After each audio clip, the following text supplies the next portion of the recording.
Welcome to my channel. இப்போ நம்ம யாரை பற்றி பேச போகிறோன்னா, நம்ம ஏமாட்டுக்கார இளவரசனை பற்றி தான்.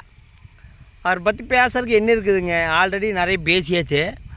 ஆனால் அந்த ஏமாட்டுக்கார இளவரச வீட்டில் ஒரு துக்க நிகழ்வு நடந்திருக்குது, துயரமான நிகழ்வு. திருமதி கலைமதி அவர்களுடைய பெரியப்பா காணமானார். கிட்டத்தட்ட ஒரு 4 நாள் ஆச்சு, 5 நாள் ஆச்சுங்க. அந்த அதுலேருந்து மீண்டு வர்றதுக்கு அவங்க ஃபேமிலியிலேருந்து, நான் சொல்கிறது திருமதி கலைமதி அவர்களோட அவங்க மீண்டு வர்றதுக்கு சிறிது நாள் ஆகும். ஆனால் அது இந்த இளவரசனுக்கும் பெரியப்பாதாக அந்த ஒரு கொஞ்சம் கூடி குற்ற உணர்ச்சி எதெல்லாம் கிடையாது, ஒரு மனிதாபிமானம் கிடையாது. அதை கடைசி காலத்தில் அவர் போய் பார்க்கலின்னா அது வேறு வச்சுருங்க, வீடியோ போட்டிருப்பார். அதாவது மருந்து வாங்கிக்கன்ட்டு நேற்று வேறு உட்காந்துட்டு அப்படியே சந்தனம் போட்டு வச்சுட்டு ஜாலியாக எந்த ஒரு குற்ற உணர்ச்சியும் இல்லாமல், ஒரு மனிதாபிமானம் இல்லாமல் இன்றைக்கி கொரியர் வந்திருக்குங்க. நாளைக்கு 2 நாள் கழிச்சு இன்னும் கொரியர் வருங்க அப்படின்ட்டு.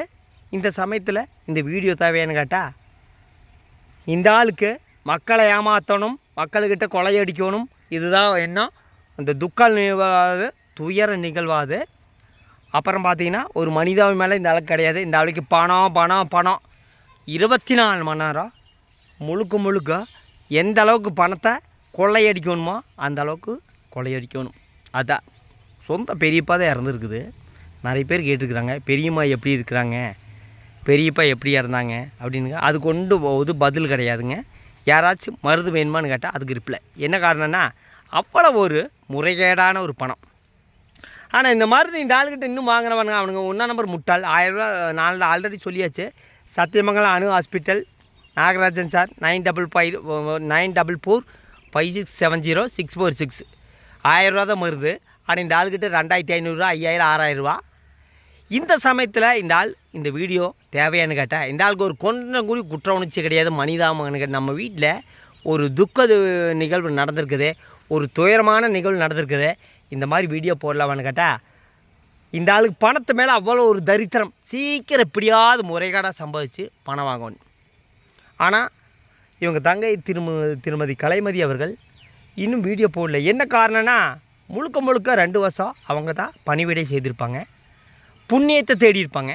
அந்த புண்ணியந்தான் அவங்கள ஒரு உயர்ந்த நிலைமைக்கு கொண்டு போக போகுது. ஆனால் பாவப்பட்ட ஆள்னா நம்ம இளவரசனுங்கிற ஏமாற்றுக்காரனை சொல்லலாம். அந்த ஆள் யார் சொன்னாலும் கேட்க மாட்டேன்னு வச்சுக்கோங்க. ஒரு அதிக பிரசங்கி அடாவடியான ஆள். ஏன்னா அந்த ஆளுக்கு பணத்து மேலே அவ்வளோ ஒரு வெறி வந்துருச்சாட்டுக்குது. அதாவது உழைச்செல்லாம் கிடையாது, முறைகாட்டாக சம்பாதிச்சு எப்படியாவது பணக்காரன் ஆகணும் தான் எண்ணம். அது யார் சொன்னாலும் கேட்க மாட்டாங்க. நம்ம வீட்டில் ஒரு துக்கமான நிகழ்வு நடந்திருக்குது. அதுலேருந்து நிறைய பேர் கேட்டிருப்பாங்க, பெரியப்பா எப்படி இருக்கிறாங்க, பெரியம்மா எப்படி இருக்கிறாங்க. ஆனால் அதுக்கு உண்டான பதில் எதுவும் கிடையாது. ஆனால் இன்றைக்கி கொரியர் வந்துருங்க, நாளைக்கு கொரியர் வந்துருங்க. அதாவது இத்தனை நாள் மக்களை ஏமாற்றி சம்பாதிச்சது பார்த்தாங்க, மறுபடியும் மக்களை ஏமாற்றி சம்பாதிக்கிறாங்க. அந்த அவங்ககிட்ட மருந்து வாங்குறவங்க 1 நம்பர் முட்டாள், படிப்பறிவு இல்லாத ஆள் தான் தெரியுது. அதாவது ஆல்ரெடி நான் சொல்லியாச்சுங்க, டாக்டரோட நம்பரும் போட்டாச்சுங்க. இன்னும் இந்த ஆளுக்கிட்ட மருந்து வாங்கினீங்கன்னா உன்ற காசு நீங்களே தொலைச்சிக்குங்க. இந்த ஆளை சீக்கிரம் பணக்காரன் ஆக்குங்க. அதாவது இவங்க பெரியம்மாவுக்கு எவ்வளோ ஆறுதல் சொன்னாலும் பத்தாது. அவ்வளோ ஒரு கஷ்டத்துலேயுமே இப்போ பார்த்துருப்பாங்க. சமீபத்தில் எனக்கு தெரிஞ்ச யாரும் இல்லைங்க. அதாவது சாதாரண வயசானவங்களை பார்க்குறது பெரிய சிரமம்.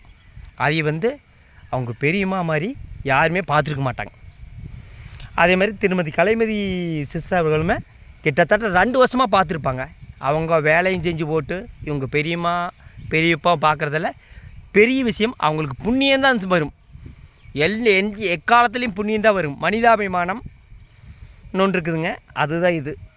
இந்த சமயத்தில் விமர்சனம் பண்ணக்கூடாதுங்க, ஒரு சிலர் பண்ணுவாங்க. ஆனால் இளவரசம் மாதிரி ஒரு ஏமாற்றுக்காரனை நீங்கள் எந்தமா பார்க்க முடியாது. ஒரு மனிதாபிமானம் இல்லை, ஒரு குற்ற உணர்ச்சி இல்லாத ஆளை நீங்கள் எங்கேயுமே பார்க்க முடியாது. இவங்க வீட்டில் துக்க நிகழ்வு நடந்தால் என்ன, துயர நிகழ்வுகள் நடந்தால் என்ன, நம்மளுக்கு தேவை பணம். நம்ம வீட்டுக்கு எந்த துக்க நிகழ்வு துயரமானதா தான் நம்மளுக்கு தேவை பணம். மக்களை ஏமாற்றணும். நம்மளுக்கு துக்கமாவது துயரமாவது நம்மளுக்கு வாழ்நாளில் வந்து மக்களை ஏமாற்றிட்டு கொள்ளையடித்து அந்த பணத்தை சீக்கிரம் எந்த அளவுக்கு ஈட்டணுமோ அந்த அளவுக்கு. ஏன்னா நம்ம யூடியூப்பில் வீடியோ போட்டால் முன்ன மாதிரி 10,000 15,000 வியூஸ் தான். அடிக்கடி பீலா விடுவார். நான் ஒரு கம்யூனிஸ்ட்டு போட்டு 15,000 சம்பாதிப்பேன், 20,000 சம்பாதிப்பேன். ஆனால் இவங்க பெரியப்பா இறந்து ஒரு 5 நாள் கூட ஆகலைங்க. அதுக்குள்ளே கொரியர் பண்ணியாச்சுங்க, அங்கே கொரியர் பண்ணியாச்சுங்க, இங்கே கொரியர் இது ரொம்ப முக்கியம். அது அவங்க சப்ஸ்கிரைபர் ஒரு சுயமான அறிவாக இருந்தால் ஒரே ஒரு கேள்வி கேட்டுக்கணும். உங்கள் வீட்டில் ஒரு துக்க நிகழ்வு நடந்திருக்குது, துயரமான நிகழ்வு நடந்துக்குது, அதுவும் உங்கள் பெரியப்பா தானே ஆகுதுங்க. இந்த சமயத்தில் நீங்கள் எதுக்குங்க மருந்து சேல்ஸ் பண்ணிட்டு இருக்கீங்கன்னு ஒரு கேள்வியாக இருக்குது. திராணி இருக்குதா? அந்த திராணி இருக்காது. என்ன காரணம்னா அவனுக்கு எதை சொன்னாலுமே சுத்த அறிவு, சுய அறிவு, பொது அறிவு எதுவுமே வராது. ஆனால் அவங்க பெரியம்மாக்கு எவ்வளோ ஆறுதல் சொன்னாலும் பத்தாதுங்க. ஏன்னா ஒரு குடும்பத்தில் ஒருத்தரோட இழப்பு அவங்கள வந்து நிலைகொலை செய்துவிடும். ஆனால் அவங்க பெரியம்மாவுக்கு என்னோடய ஆறுதல், ஆழ்ந்தரங்கள் படிப்படியாக சாதாரண நிலைக்கு திரும்பணும்னு நினைக்கிறேன். திருமதி கலைமதி சிஸ் அவர்கள் அவங்க பெரியம்மாவை அவங்க வீட்டுக்கு கூட்டிகிட்டு வந்துடலாம். ஏன்னா ஒருத்தர் தனியாக வைக்கிற அவங்க மனநிலை கொஞ்சம் கஷ்டம். அதனால் அவங்களுக்கு என்னோடய ஆறுதல். சாதாரண நிலைப்புக்கு உடனே வர முடியாது, படிப்படியாக தான் திரும்பி வர முடியும். அவங்களுக்கு என்னோடய ஆறுதல், எவ்வளோ ஆறுதல் சொன்னாலும் பத்தாது. அவங்க பெரியப்பா இழந்து வாடும் திருமதி கலைமதி அவர்களின் குடும்பத்துக்கு என்னோடய ஆழ்ந்த இரங்கலை தெரிவித்துக் கொள்கிறேன். பெரியம்மா சாதாரண நிலைமைக்கு வர நான் இறைவனை பிரார்த்திக்கிறேன். ஆனால் இந்த ஏமாற்றுக்கார இளவரச மாதிரி ஒரு ஆளை, கேடுகட்ட ஆளை நான் பார்த்ததே இல்லைங்க. எந்த ஒரு பாசம் இல்லை, பந்தம் இல்லை, ஒரு குற்ற உணர்ச்சி இதெல்லாம் இருந்தால் ஒரு 10 நாள் கழித்து வீடியோ போடுவாங்க. 2 நாளுக்கு முன்னாடியே இன்றைக்கி கொரியர் அனுப்ப முடியாது, நாளைக்கு கொரியர், பெரிய இன்டர்நேஷ்னல் கொரியர் அனுப்புவார். வேலையே மக்களை ஏமாத்துகிற செயல். அதில் இன்றைக்கி கொரியர் அனுப்ப முடியாது, நாளைக்கு கொரியர் அனுப்புவார்ன்ட்டு இந்த ஆள்கிட்ட மருந்து வாங்கினோன்னா 1ஆம் நம்பர் முட்டாளுன்னு தான் சொல்லணும். இந்த மருந்தோட விலை 1000 ரூபான்னு சொல்லியாச்சு. அதை விட்டு போட்டு இந்த ஏமாற்றுக்காரனுக்கு உழைக்கிறதுக்கு துப்பு இல்லை, எந்த ஒரு வேலை வட்டியும் இல்லை. ஆனால் பெரியப்பா இறந்ததும் கூடி பொருட்படுத்தாமல் மக்களை ஏமாத்துகிற செயலை செஞ்சிட்ருக்கிறான்னா எப்படின்னு பார்த்துக்கோ. இந்த ஆளுக்கு யார் மருந்து சப்ளை பண்ணுறது, எப்படி மருந்து கொடுக்கறது? ஒரு படிப்பறிவு இல்லாத ஒரு முட்டாள் தான் இளவரசன். ஆனால் ஒரு குற்ற உணர்ச்சி இல்லாமல், ஒரு சொந்த வந்தால் பாசங்கள் எதுவுமே இல்லாமல் மறுபடியும் மருந்து சேல்ஸ் பண்ணிட்டுருக்கா. இருந்தாலும் திருமதி கலைமதி அவர்கள் குடும்பத்துக்கு என்னோடய ஆழ்ந்த இரங்கலை தெரிவித்துக் கொள்கிறேன். அவங்க பெரியப்பாய் இழந்து வாடும் திருமதி கலைமதி அவர்கள் குடும்பத்தாருக்கும் அவங்க அம்மாவுக்கும் என்னோடய ஆழ்ந்த இரங்கலை தெரிவித்துக் கொள்கிறேன். படிப்படியாக அவங்க பெரியம்மா சாதாரண நிலைக்கு வர இறைவனை பிரார்த்திக்கிறேன். இதெல்லாம் இளவரசனுக்கெல்லாம் எதுவுமே தெரியாதுங்க. ஆனால் அவங்க பெரியப்பாய் இழந்து வாடும் திருமதி கலைமதி அவர்கள் குடும்பத்தாருக்கும் என்னோடய ஆழ்ந்த இரங்கலை தெரிவித்து அவங்க சாதாரண நிலைமைக்கு வர இறைவனை பிரார்த்திக்கிறேன். நன்றி, வணக்கம்.